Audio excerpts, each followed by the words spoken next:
حضرت حبیب آپ کا صوفیانہ انداز، آپ کی ایک الگ کیفیت، آپ کا سب سے انوکھا انداز، اور یہ جو صوفیانہ لوگ ہوتے ہیں ان کا انداز بڑا نرالا ہوتا ہے۔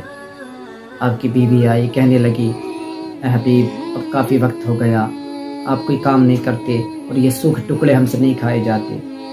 حضرت حبیب سوکھ ٹکڑے کھاتے اور اللہ کا شکر ادا کرتے۔ بیوی نے کہا بھی یہ ہم سے نہیں کھائے جاتے، جائیں کہیں کام تلاش کریں، جائیں کہیں کام دیکھیں۔ حضرت حبیب یمنی کو جب تنبیہ کی تو آپ نے اپنا مسلح اٹھایا، اپنا لوٹا اٹھایا اور تسبیح لے کر کے آپ جنگل کی طرف چل دیے۔ اور یہ صوفیوں کا انداز ہوتا ہے، وہ چاہتے ہیں کہ ایک الگ انوکھی جگہ ہو جہاں پر نہ کوئی آئے نہ جائے، اور اکیلے تنہائی میں بس رب کی عبادت میں اپنی زندگی کو گزاریں۔ یہ ان کا انداز ہوتا ہے۔ جنگل میں چلے گئے اور پورا دن اللہ اللہ اللہ اللہ کی عبادت میں گزار دیا۔ شام کا وقت آیا، چلو گھر چلتے۔ گھر آئے، فکر یہ تھی بیوی سے کیا کہنا ہے۔ گھر کے اندر داخل ہوئے، بیوی نے کہا اے حبیب کہیں کام لگایا؟ کہا ہاں پورا دن کام کیا ہے، صبح سے شام تک کام کیا ہے۔ کہا کیا ہوا؟ پھر مزدوری کہاں ہے؟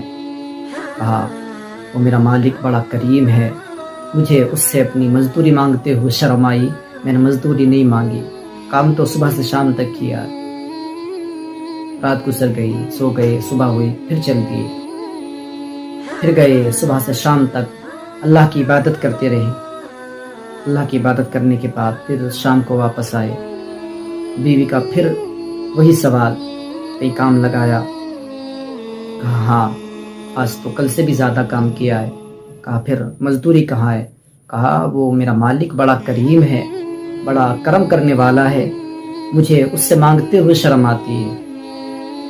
اب اس بار بیوی نے تنبیہ کی کہ کل جب آپ جائیں تو سب سے پہلے 2 دن کی مزدوری مانگنا، اگر وہ مزدوری دے تو اس کے یہاں پر کام کرنا، اگر مزدوری نہ دے تو کہیں دوسری جگہ کام لگانا۔ اب صوفی ہوتے ہیں، یہ بڑی دل پر لگی کہ اپنے رب کو چھوڑ کر کے کس جگہ جائیں، ہمارے لیے اللہ اور اس کے محبوب کا ہی تو در ہے، اس کے علاوہ کہاں جائیں۔ بڑے دل پر اثر کیا۔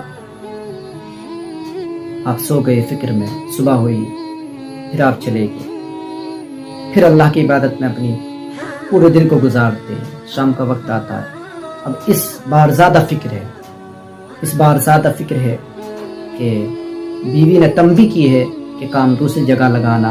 اب جا کر کے 2 دن تو میں نے اسے باتیں بتا کر کے کہ رب کریم ہے بہلا دیا، اب اس بار جا کر کیا جواب دوں گا، کیا کہوں گا؟ تو ایک الگ حالت تھی، ایک الگ کیفیت تھی کہ کیا جواب دوں گا۔ شام کا وقت، رات کو تھوڑی دیر سے گھر واپس آئے، تھوڑا آپ نے ٹائم باہر گزارا۔ آپ دیکھتے ہیں گھر کے قریب پہنچے کہ گھر سے دھواں نظر آ رہا ہے اور کچھ پکنے کی آواز سی آ رہی ہے۔ آپ کچھ دیر فکر مند ہوئے کہ یہ گھر سے پکنے کی آواز اور یہ دھواں آ رہا ہے، پھر سوچنے لگے ہو سکتا ہے کسی نے ترس کھا کر کے کچھ دے دیا ہو۔ پھر آپ بیٹھے رہے، اس کے بعد سوچنے لگے جو ہوگا دیکھا جائے گا۔ اب اندر داخل ہوتے ہیں، آ کر کے دستک دی، آپ نے دروازہ بجایا، آپ کی بیوی آئی۔ بیوی کی الگ کیفیت، ایک الگ حالت، بیوی اچھے کپڑے پہنے ہوئے، چہرے پر مسکراہٹ اور چہرے پر خوشی کے آثار نظر آ رہے۔ اب تھوڑے حیرت میں پڑے کہ معاملہ کیا ہے، بات کیا ہے۔ کہا اندر آئے، اندر لے کر گئی۔